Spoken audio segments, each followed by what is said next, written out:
നമസ്കാരം സുഹൃത്തുക്കളെ, travel with അനശ്വറിലേക്ക് സ്വാഗതം. അങ്ങനെ നമ്മളിപ്പോൾ പത്തനംതിട്ടയിലെ മനോഹരമായ മണിയാർ ഡാമിൻ്റെ ഭംഗിയൊക്കെ ആസ്വദിച്ച് നമ്മളിപ്പോൾ യാത്ര തുടരുകയാണ്. ഓക്കെ, ഇത് നമ്മൾ ഈ കാണുന്നത് കക്കട്ടാറ് തന്നെയാണ്. ഇവിടെ അടുത്ത് തന്നെയാണ്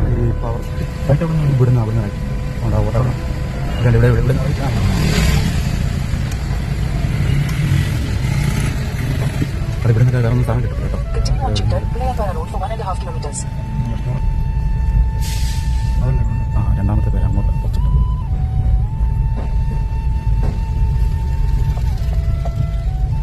ഇവിടെ അങ്ങനെ ചിറ്റാറെത്തി ഞങ്ങൾ. ചിറ്റാറെന്ന് റൈറ്റ് പോകുമ്പോൾ കോന്നി അടവി റൂട്ടാണിത്. അപ്പോൾ ഇവിടെ ചെറിയൊരു ഹോട്ടലുണ്ട്. അപ്പോൾ അവിടെ കയറി കഴിച്ചിട്ട് പോകാമെന്ന് വിചാരിച്ചു. ഇനിയിപ്പോൾ അങ്ങോട്ട് പോകുമ്പോൾ നമുക്ക് വേറൊന്നും കടകൾ കാണാൻ പറ്റത്തില്ല. അപ്പോൾ ഇവിടുന്ന് കഴിച്ചിട്ട് പോകാമെന്ന് വിചാരിച്ചാണ്. ചെറിയൊരു ഹോട്ടലാണ്, നല്ല തിരക്കുള്ള ഹോട്ടലാണ്. പക്ഷെ അങ്ങനെ ഞങ്ങൾ ഫസ്റ്റ് ഒരു സെറ്റ് ദോശയും സാമ്പാറൊക്കെ മേടിച്ച് കഴിച്ച് പകുതി ആയപ്പോഴത്തേക്കിന് കാപ്പിയും വന്നു. അപ്പോൾ കാപ്പിയും കുടിച്ചു. ഞങ്ങൾ അവിടെ നിന്ന് ഇറങ്ങി ഇപ്പോൾ കോന്നി പോകുന്ന റൂട്ട് പോവാണ്. നേരെ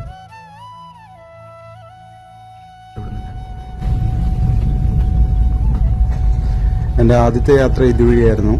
മാൻപിലാവ് എന്ന് പറയുന്ന സ്ഥലത്തേക്ക് പോയ വെള്ളച്ചാട്ടം ഉണ്ടല്ലോ, അവിടെ ഒരു വെള്ളച്ചാട്ടം കാണാൻ വേണ്ടി ആദ്യം പോയിട്ടുണ്ടായിരുന്നു. ഈ വഴിയാണ് പോയത്. ഇവിടെ അന്നും റോഡ് പണി നടന്നുകൊണ്ടിരിക്കുകയായിരുന്നു. ഇപ്പോഴും അതുപോലെ തന്നെ കിടക്കുന്നേ ഉള്ളൂ. വലിയ രസമാണെന്ന് വെച്ച് കഴിഞ്ഞാൽ വെള്ളച്ചാട്ടം കണ്ടു കഴിഞ്ഞാൽ പാലൊരു വന്നിട്ടിരിക്കും. ആദ്യം വേണ്ടി എടുക്കുന്ന അവിടെ പോയി എടുക്കുന്നത്. ഇനിയിപ്പം ഇവിടുന്ന് റൈറ്റ് ആണ് പോകേണ്ടത് കേട്ടോ. ഈ ഭാഗത്തു നിന്ന് റൈറ്റ് ആണ് പോകേണ്ടത്. കോന്നി പുനലൂർ തെങ്കാശി റോഡാണ് ഇത് കേട്ടോ. പക്ഷെ ഇവിടെ നല്ലോണം റോഡ് മോശമാണ്. ഇപ്പം പണി നടക്കുന്നതുകൊണ്ട് വിൽക്കണ്ടായിരുന്നു. അടച്ചെടുത്താൽ മതി. ലെഫ്റ്റ് അല്ല സ്ട്രൈറ്റ് ആണ്? ലെഫ്റ്റാണ്. ലെഫ്റ്റാണ്. അടവി പോകണം. അടവി നേരെ വരാം. ഇവിടെ മാറ്റിലാവ്. ഇവിടുന്ന് ലെഫ്റ്റാണ് പോകണേ. ഇവിടെ നമുക്ക്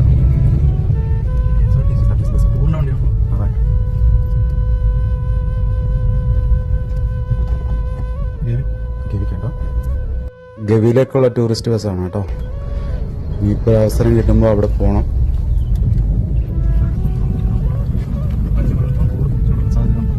ഇനിയിപ്പോൾ നമ്മളെ ഫോറസ്റ്റ് ഏരിയ ആണ്. ഈ ഭാഗമെല്ലാം ഫോറസ്റ്റ് ഏരിയ. നമ്മുടെ ഈ ഒരു ഭാഗത്ത് ഒരു റൈറ്റ് സൈഡിലോ ലെഫ്റ്റ് സൈഡിലാണ്, ഏത് ഭാഗത്തും നടത്തില്ല. നമ്മുടെ കക്കട്ടാറ് തുടർന്നുകൊണ്ടിരിക്കുന്ന ഒരു ഏരിയ ആണിത്. അതിന് സമാന്തരമായിട്ടുള്ള ഒരു റോഡാണിത്.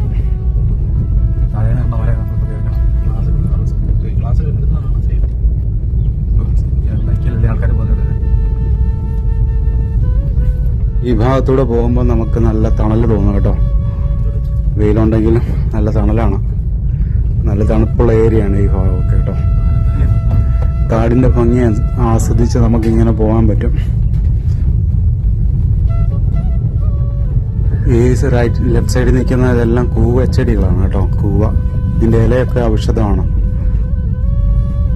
കാടിന്റെ വഴിയിലൂടെ പോകുമ്പോൾ നമുക്കുള്ള പ്രത്യേകത എന്താണെന്ന് പറഞ്ഞു കഴിഞ്ഞാൽ, നമ്മൾ അങ്ങോട്ട് പോകുമ്പോൾ, അതായത് രണ്ട് വഴികളും രണ്ട് രീതിയിലുള്ള കാഴ്ചകളാണ് തരുന്നത്. അങ്ങോട്ട് പോകുമ്പോഴും ഇങ്ങോട്ട് വരുമ്പോഴും രണ്ടും വ്യത്യസ്തമായ കാഴ്ചകളാണ്.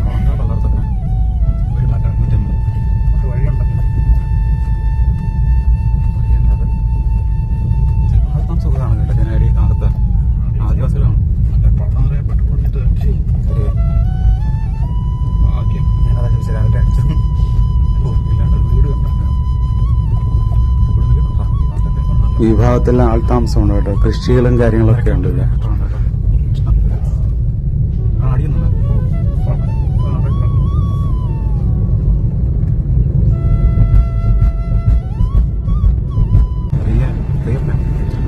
ഓക്കെ, നമ്മളിപ്പം പുനലൂര് പത്തനംതിട്ട റോഡാണ് ഈ പോകുന്നത്.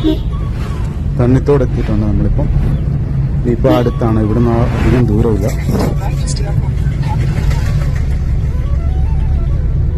ആൽമരങ്ങളൊക്കെയുള്ള ഒരു ജംഗ്ഷനാണ് ഇത്, തണ്ണിത്തോട്. കണ്ടോ, അടിപൊളിയല്ലേ?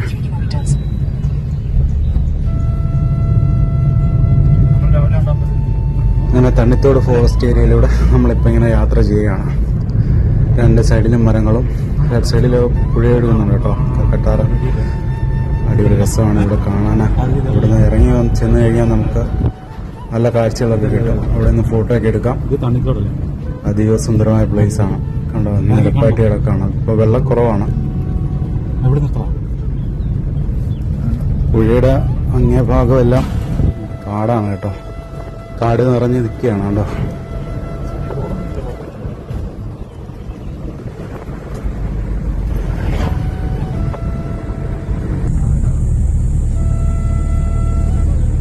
തണ്ണിത്തോട് ഫോറസ്റ്റ് സ്റ്റേഷനാണ് കേട്ടോ. അവിടെ തടിയൊക്കെ അടുക്കി വെച്ചിട്ടാണ് കേട്ടോ. തണ്ണിത്തോട് ഇത് ഫോറസ്റ്റ് സ്റ്റേഷനാണ്. ഇവിടെ എല്ലാവരും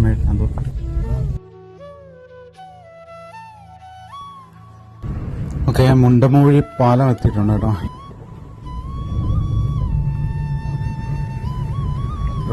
ഇവിടെ നല്ല രസമാണ് കാണാൻ കേട്ടോ. ഫോട്ടോഷൂട്ടിനൊക്കെ പറ്റിയ നല്ല ഏരിയ ആണ് ഈ പാലം. ഇവിടുന്ന് ലെഫ്റ്റ് പോയി കഴിഞ്ഞാലും കാടാണ്, ഉൾക്കാടാണ് കേട്ടോ. അവിടെയും ആൾതാമസമൊക്കെ ഉണ്ട്, പക്ഷെ എന്നാലും കാടാണ്, നല്ല കാടാണ്. അവിടെ ആനകളൊക്കെ ഇറങ്ങുന്ന സ്ഥലമാണ്. ഇത് നമുക്ക് റാണി നടത്താം.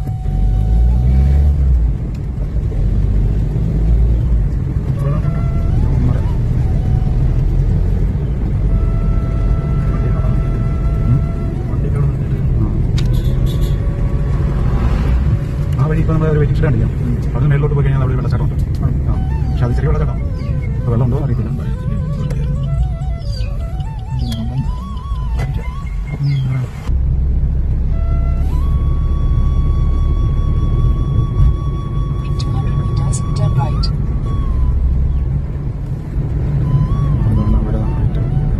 അതൊരു കട ഹോട്ടലാണ്. അല്ല, ഇതാ ഇവിടെ നിന്ന് പരിപാടി ഹോട്ടലാണ്. ഓക്കെ, നമ്മളിവിടെ എത്തിയിരിക്കുകയാണ്. ഇത് ഇക്കോ കഫേ എന്ന് പറയുന്ന ഒരു റെസ്റ്റോറൻ്റ് ആണ് കേട്ടോ, ഫോറസ്റ്റിൻ്റെ തന്നെ.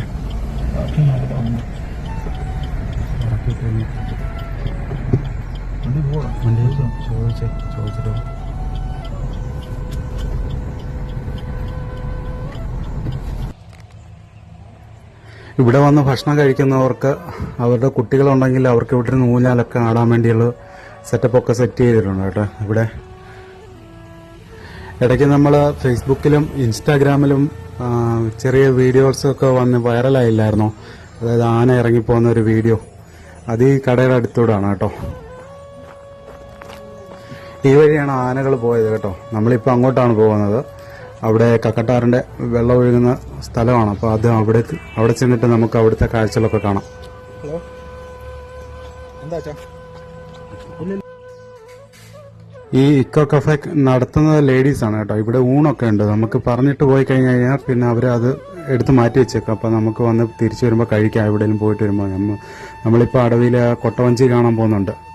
അപ്പോൾ അത് കഴിഞ്ഞിട്ട് വന്നിട്ട് കാണാമെന്ന് കയറി കഴിക്കാമെന്ന് വിചാരിച്ചാണ് കേട്ടോ. ഇപ്പോൾ വറവായതുകൊണ്ട് ഇപ്പോൾ വെള്ളത്തിന് നല്ല ക്ഷാമമല്ലേ, അതുകൊണ്ടാണ് ഇവിടെ ആനയൊക്കെ വന്ന് ഇറങ്ങുന്നത്. ഈ ഭാഗം കണ്ടു കഴിഞ്ഞാൽ അറിയാം നമുക്ക് ഇവിടെ കരിയിലകളൊക്കെ വീണ് കിടക്കുന്നുണ്ടല്ലോ. ഇപ്പോൾ നമ്മുടെ നാട്ടിൽ ഇതുപോലത്തെ അവസ്ഥ തന്നെയാണ്. പക്ഷേ നമ്മുടെ അവിടെ ഇപ്പോൾ കായ് ഫലങ്ങളൊക്കെ ഉണ്ടാകുന്ന സമയമാണ്. ഇപ്പം മാവ് പൂത്തിരിക്കുന്ന സമയമാണ്, മാങ്ങയേറെ കിട്ടുന്ന സമയമാണ്. ഓക്കെ, അങ്ങനെ പ്രകൃതി കനിയുന്ന ഒരു ടൈം കൂടെയാണ് ഇത്. പക്ഷേ ഏറ്റവും കൂടുതൽ വെള്ളമാണല്ലോ എല്ലാവർക്കും ആവശ്യം. ജീവികൾക്കാണേലും മനുഷ്യരാണേലും വെള്ളം അത്യാവശ്യമല്ലേ. അപ്പം വെള്ളം തേടി അവരിവിടെ വരും.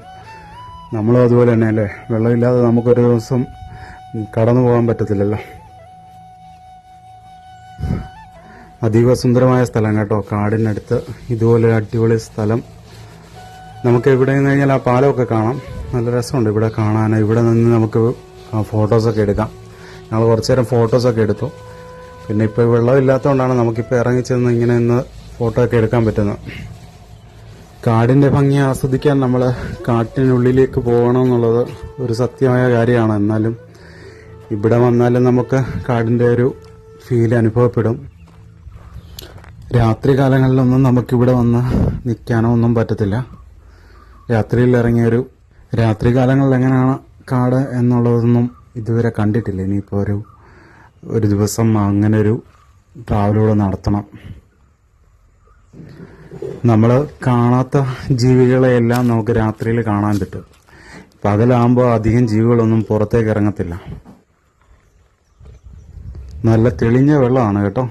ഇവിടുന്ന് അവിടെ വരെ എല്ലാം നല്ല തെളിഞ്ഞ വെള്ളമാണ്. പിന്നെ മനുഷ്യരാണ് കൂടുതൽ ഇത് വൃത്തികേടാക്കുന്നത്.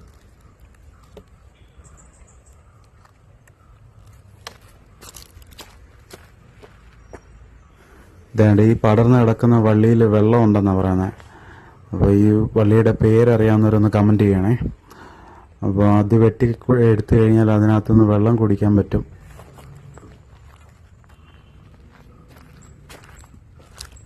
ഈ വഴി ഒരു ചെറിയ തോടുണ്ട് അങ്ങോട്ടെ. അവിടുന്ന് വരുന്ന വെള്ളം ഇപ്പോൾ അതിനകത്തെ വെള്ളം വറ്റി. അപ്പോൾ ഇവിടെ മാത്രമേ ഉള്ളൂ വെള്ളം. അപ്പോൾ അവിടുന്ന് കയറി കിടന്നിരുന്ന വെള്ളമാണ് കുറച്ചിവിടെ കിടക്കുന്നത്. പിന്നെ ഇവിടെ എല്ലാം വേസ്റ്റൊക്കെ കൊണ്ട് തള്ളിയിട്ടുണ്ട്. ആരാന്നും അറിയത്തില്ല, നാട്ടുകാർ തന്നെ ആണെന്നാണ് പലരും പറയുന്നത്.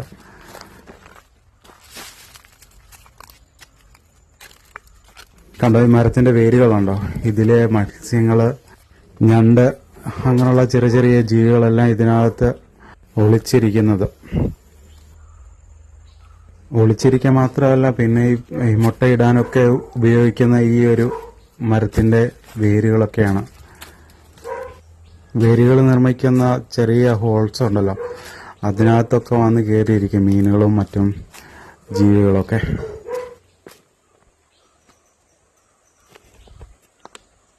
നദിയുടെ കരയിൽ നിൽക്കുന്ന എല്ലാ മരങ്ങളും ശ്രദ്ധിച്ചോ, എല്ലാത്തിനും ഇലകളുണ്ട്, പച്ചിച്ച് നിൽക്കുകയാണ് എല്ലാം. നല്ല വറവ സമയമായാലും അവിടെ എപ്പോഴും പച്ചിച്ച് തന്നെ നിൽക്കും.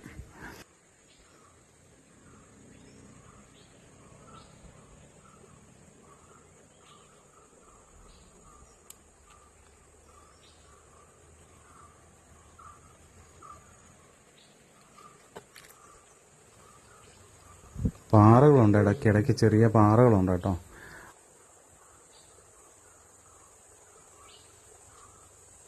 അക്കരെ ഭാഗത്ത് വേറെ എന്തെങ്കിലും ജീവികളുണ്ടോ ഒന്നും അറിയത്തില്ല കേട്ടോ. നമ്മളിവിടെ സൈലന്റ് ആയിട്ടാണ് നിൽക്കുന്നത്, അവരും അവിടെ സൈലന്റ് ആയിട്ടിരിക്കുകയായിരിക്കും. നമുക്കറിയത്തില്ലല്ലോ, ചിലപ്പോൾ അതിനിടയ്ക്കൊക്കെ ആന കാണുമായിരിക്കും, നമ്മൾ അറിയുന്നില്ല എന്നുള്ളൂ.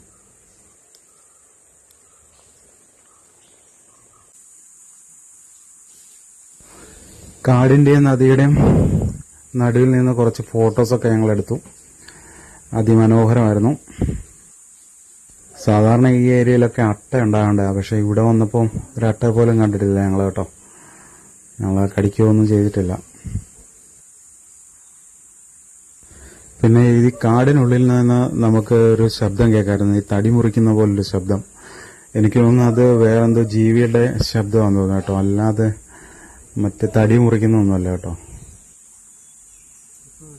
പഴയകാല തണ്ണിത്തോടിനെ കുറിച്ച് പറയുകയാണെങ്കിൽ ആദിവാസി സമൂഹങ്ങൾ താമസിച്ചിരുന്ന ഒരു പ്രദേശമായിരുന്നു ഇത്. പുറം ലോകമായിട്ട് അധികം ബന്ധമില്ലാത്തൊരു ജീവിതമായിരുന്നു അവരുടേത്. വനസമ്പത്ത് ആശ്രയിച്ച് ജീവിക്കുന്ന ഒരു രീതിയായിരുന്നു അവരുടെ. പിന്നെ കൂടുതൽ മനുഷ്യരെ കുടിയേറി പാർത്ത ശേഷമാണ് ഇത്രയും കൃഷി വ്യാപകമായതും പിന്നെ അങ്ങനെ ഇപ്പോൾ കാണുന്ന അവസ്ഥയിലെത്തിയത്. പടിഞ്ഞാറൻ ഘട്ടത്തിന്റെ അടിവാരത്താണ് ഇത് സ്ഥിതി ചെയ്യുന്നത് കേട്ടോ, തണ്ണിത്തോടെന്ന് പറയുന്ന ഭാഗം. പ്രധാന സവിശേഷതകളെന്ന് പറഞ്ഞു കഴിഞ്ഞാൽ കുന്നുകളും മലനിരകളും കാടുകളും നിറഞ്ഞൊരു പ്രദേശമാണ്. ചെറിയ നദികളും തോടുകളും സമൃദ്ധമായ ജൈവ വൈവിധ്യമുള്ള ഒരു മൺസൂൺ ആരംഭിച്ചു കഴിഞ്ഞാൽ ശക്തമായി മഴ ലഭിക്കുന്ന ഒരു പ്രദേശം കൂടാണ് തണ്ണിത്തോട് കേട്ടോ.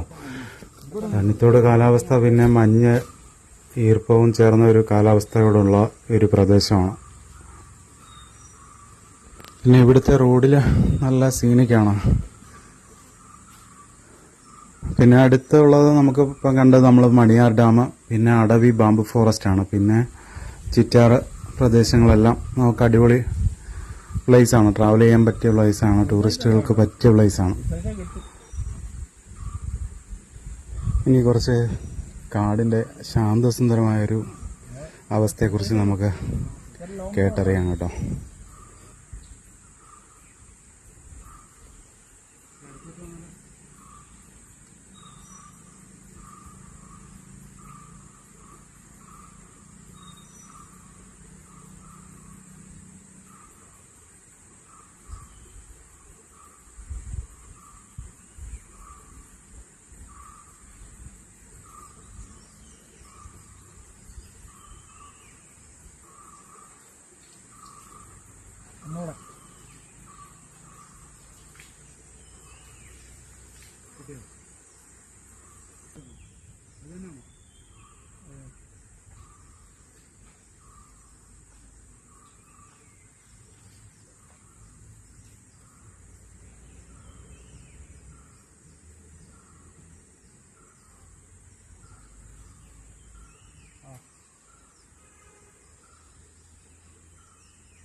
സ്നഗിയും കുന്തവും കുടച്ചക്രവും